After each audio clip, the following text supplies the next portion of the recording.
This show is sponsored by idealworkspace.com, which promotes a healthier way of working through their adjustable standing desk. Check out their latest smart adjustable standing desk at altizen.com, altizen.com. Welcome to Analyse Asia, the podcast dedicated to dissect the pulse of business, technology, and media in Asia. In this episode, I speak to Patrick Dai, founder and chairman of Qtum, the blockchain project which originated from China and now propagated to the rest of the world. We discuss the story of Qtum as an open source blockchain project and its current focus, and at the same time hear his perspectives on the current ICO market across the world. Hi Patrick.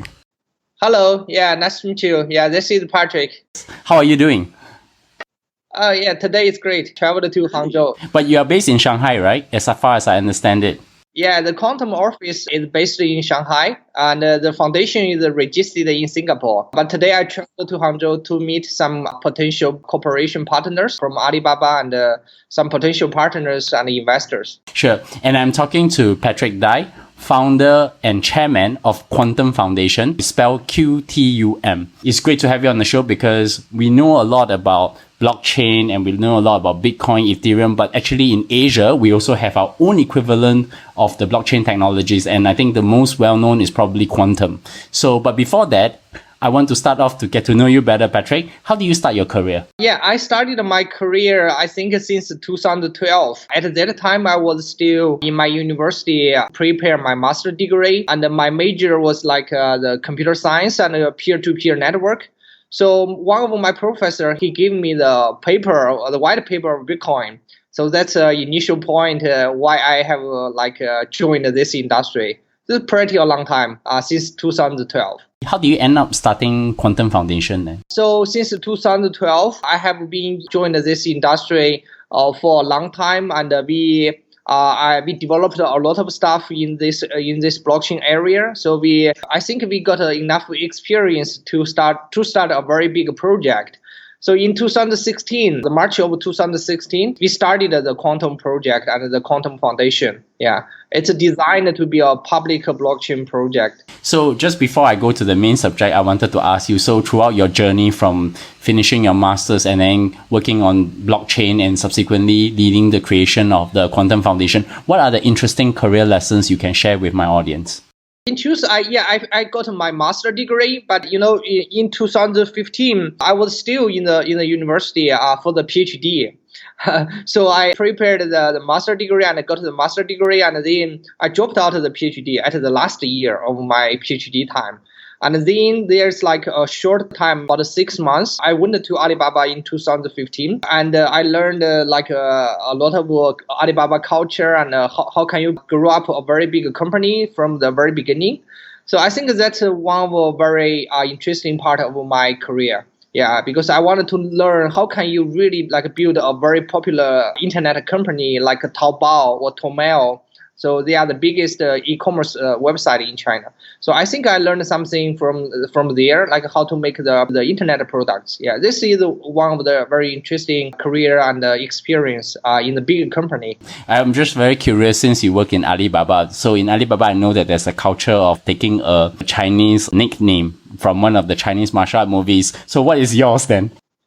So my nickname is Shuai Chu. So I'm using this name even today because this is one of the name in a very old Kung Fu, the Kung Fu book. So it's some very old book. So in the book you can pick up some good name. In China we have a very popular culture, the wuxia, the culture. I see. So now I'm going to come to the most interesting part of our conversation is about Qtum. But I want to start off by first getting an understanding because my audience comes from all walks of life. So first of all, I want to ask you, can you talk about the concept of cryptocurrency, blockchain, and Bitcoin to my audience? Maybe I should start from Bitcoin because Bitcoin is the first cryptocurrency. Not the first one, but the first successful cryptocurrency in the world. And today, the Bitcoin market cap is about $70 billion, growing up very quickly. So what's Bitcoin? Personally, I think Bitcoin have a lot of meaning. The very basic meaning, it's an open source peer-to-peer financial system. So everyone can join the financial system. And the Bitcoin is one of the most successful applications in this financial system. So that's Bitcoin, yeah. And also Bitcoin is counting unit of this financial system. It's a unit to represent this open source system. Yeah, that's Bitcoin. And the cryptocurrency include a lot of other currencies. So Bitcoin is the most successful one. So, and Ethereum, I think they are the second biggest one right now. Yeah, and quantum is also one of the cryptocurrency. And for the blockchain, I think blockchain is more like the technology behind Bitcoin, behind Ethereum, and behind quantum. So blockchain includes a lot of like technology, like the peer-to-peer network, the game theory, the decentralized system, and like the mechanism design. The blockchain is like include a lot of other technologies too.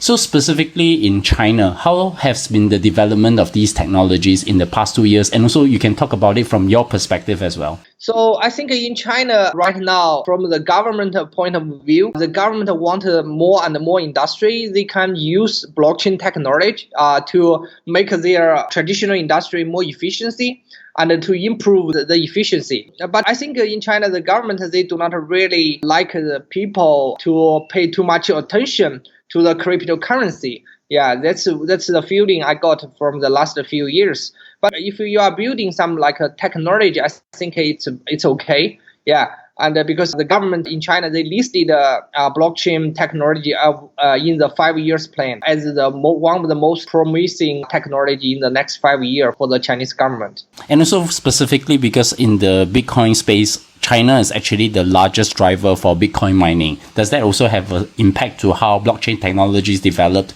in China then? Yeah, I think in China today, I think we have the biggest mining power from some data because the Chinese mining pool, they are control like 60 to 70% of the mining power, the Bitcoin mining power in the world. So yeah, I think in China, we have a very good ecosystem for all the cryptocurrency and all the blockchain technology industry. And more startups in China, they are started their career, they are started their business in blockchain area. The startups, like they are doing like a quantum, we are registered in Singapore, but a lot of operations also happen in China and in some other countries. So what we are doing right now in China, we are offering a very basic public blockchain platform for other peoples to build the application on quantum. There is some other very interesting startups too. Yeah. I want to now specifically zoom into quantum because this is very interesting. China's own major blockchain open source project. Can you talk, as the founder, can you talk about the vision and mission of quantum? So I think today, right now, more and more people, they started to know blockchain, they started to know Bitcoin, to know Ethereum, and to know quantum. So, but even today, I still have a feeling like it's still very hard for people to really understand the technology and the influence of the blockchain technology in the future. Yeah. But from my point of view, like quantum, we are aiming to become one of the best blockchain infrastructure and architecture in the future. We are combining the best part from Bitcoin and from Ethereum together and to make a quantum be a general platform for all the decentralized applications. I think in the future, in the society, we need all kinds of service, like we need electricity, we need water, we need air. So in the future, I think on the internet, we need a new kind of service. The service is the trust service. So in the future, who will offer the trust service? I think that's a very important issue or problem in the future. And that's also bring a very huge opportunity for all the startups and all the blockchain company. Because from quantum, our mission is like we wanted to defining a new business model. So we call quantum like defining the blockchain economy. So in the future, we can see some traditional economy, they will start moving to blockchain. So quantum will be the plan for grow the new economy and to build your own decentralized application. So the quantum mission is like we want the quantum to be a value transfer protocol and a decentralized application platform in the future. We wanted to offering the trust service for the people who needed to build the trust on the internet. So you can do a better business. I couldn't have gotten this interview without the help of Eva Yu from Techno, so I want to say thanks to her. But also I've read a very interesting article written by her where quantum seeks to unify Ethereum and Bitcoin blockchain applications. I have two questions here. You have also mentioned that you're trying to take the best of Ethereum and Bitcoin blockchain applications and put it together to create Qtum. How do you propose to do that then? So it's a very challenging work and it's very difficult. Yeah. But from our team, we already joined this industry for last 5 years. We know all the current ecosystem very well. We know Bitcoin source code very well. We know Ethereum source code very well. So for Bitcoin, if you learn enough more about a blockchain, you will know Bitcoin is a very secure, very simple, very stable blockchain. It's not a general platform. It's more like a digital gold or digital cash on the internet. Yeah. For Ethereum, it's designed to be a global state machine. It's a very flexible blockchain platform. So for Qtum, we wanted to put the flexibility to Bitcoin. That means we want to give Bitcoin ecosystem the smart contract ability. In Bitcoin, you cannot write the smart contract. In Ethereum, you can write the smart contract. So we wanted to give the smart contract ability to Bitcoin ecosystem. So that's a reason why we built the Qtum blockchain, mainly based on the Bitcoin source code, but we added some new virtual machine. We added the virtual machine to Bitcoin source code. We are supporting EVM right now, but in the future, we are supporting a new virtual machine, the x86 virtual machine. So technically speaking, everything you can do on Bitcoin, everything you can do on Ethereum, you can do on Qtum. And we are compatible with all the current Bitcoin and Ethereum development resource. So by this way, I think more and more developer, they will realize the advantage of the Qtum blockchain, because no matter what you want, you can find something in Qtum blockchain. One interesting thing that also come up from this conversation is that Qtum leverage on what has also came up from Ethereum. I think what Ethereum is really well known for is the tokenization piece. Is there anything that you also do to sort of build on top of that Ethereum tokenization piece? Today in Qtum, we are using the Ethereum virtual machine, the EVM, and also the smart contract. So that means everything you do on Ethereum, the smart contract, you can do on Qtum. So even today, we already have more than 10 decentralized applications are building on Qtum, and they are releasing the token and they finished their ICO already. Yeah, it's pretty successful for some of the projects that they are building on Qtum today. I'm pretty interested to understand a little bit about your foundation. So how does the Qtum Foundation governance structure work for those who are involved in your project? Yeah, so we registered the foundation in Singapore, and it's a non-profit foundation. The mission or the purpose of the foundation is to manage at the beginning, to manage the Qtum project, because Qtum is a pretty global project. We have our team members come from 9 countries. They're from US, Canada, China, Singapore, Macedonia, Morocco, Belarus, and we have another office in Belarus. We need some organization to manage the team member so they can work together more efficiently. Right now, the Qtum Foundation, we have different departments, we have the financial department, development department, and the marketing, and the management, and we also have some board member and advisor. It's kind of similar with other non-profit foundation, but for blockchain project, it's also very different. And also for the foundation, for the Qtum blockchain project, we designed a new decentralized governance protocol, so a new innovation for the whole blockchain industry. Because right now, how do you manage the Bitcoin source code and how do you manage the Ethereum source code? It's kind of centralized. With our mission of Qtum, we want Qtum become a decentralized blockchain platform. So we need a decentralized governance protocol. By this, we can involve the community, we can involve the exchange platform, we can involve our developers, our decentralized ecosystem together to make the rules or make the proposal for the Qtum network. So that's one thing is in the Qtum Skynet, the testnet too, last week. That's a very interesting part of where Qtum really distinguished from the Bitcoin blockchain and also the Ethereum, because what you're talking about is actually there's very core to what the blockchain technology is about. There's decentralized. When it comes to a forking of the Qtum, so the particular process is actually decentralized and not centralized in the traditional way that what most blockchain foundations are working on. Is that how I understand it? Yes. I want to also know who are on the team of Qtum that are spearheading the development of your protocol. Yeah, so the Qtum team right now, we have 35 people. More than 25 are developers. And we have 10 people doing the marketing, the operation, and the financial. So the team member, we have 3 co-founders. I'm the co-founder of Qtum project and the chairman of the foundation. We have our CTO, Neil. He comes from Morocco, South Africa. Yeah. We have another co-founder, Jordan Ors. He comes from US. So we have 3 co-founders. Yeah. And we have another like 20 developer spread in a lot of countries. Yeah, we have team member from Sweden, Macedonia, and US, Canada, China. Yeah, and most of the team member, and also we have our office in Shanghai. Most of the team member in Shanghai, they come from the big company earlier, like the Baidu, Tencent, or Alibaba. So we have some other team members like from the Western community and from the Western countries.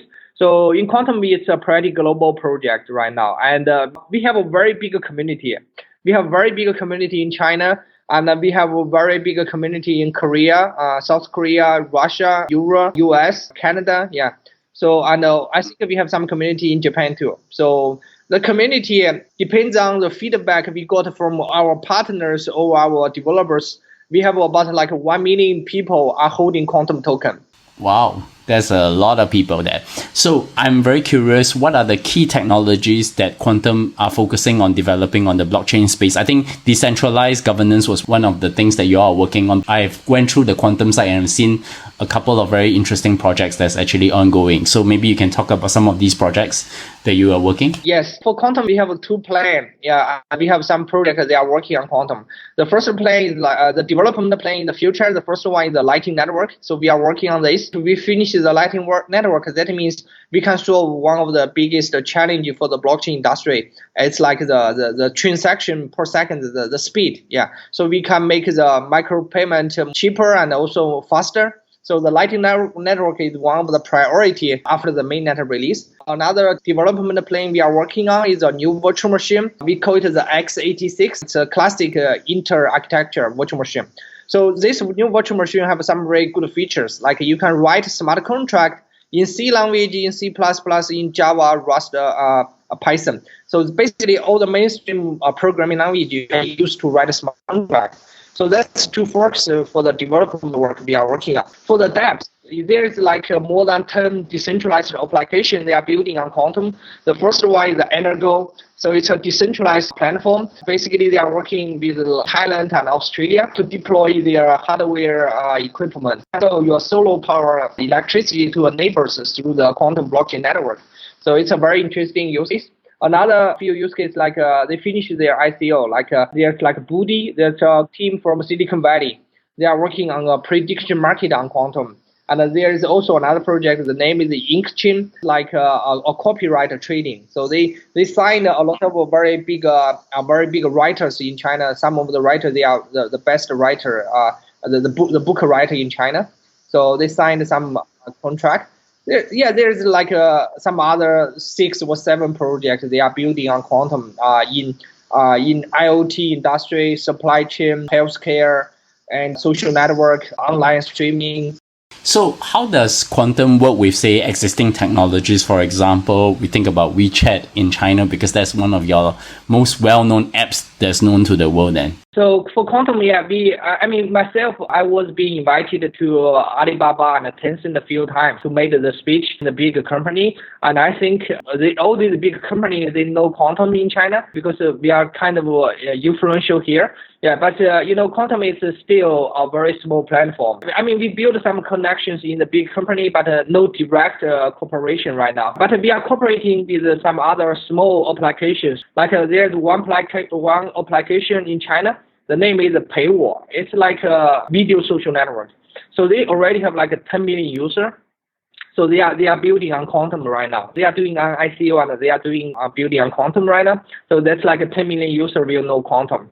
And also we are cooperated with some like a company from west of China, like from Chengdu, the software center in Chengdu. So they already have like 50 million users for their CDN service and their VPN service.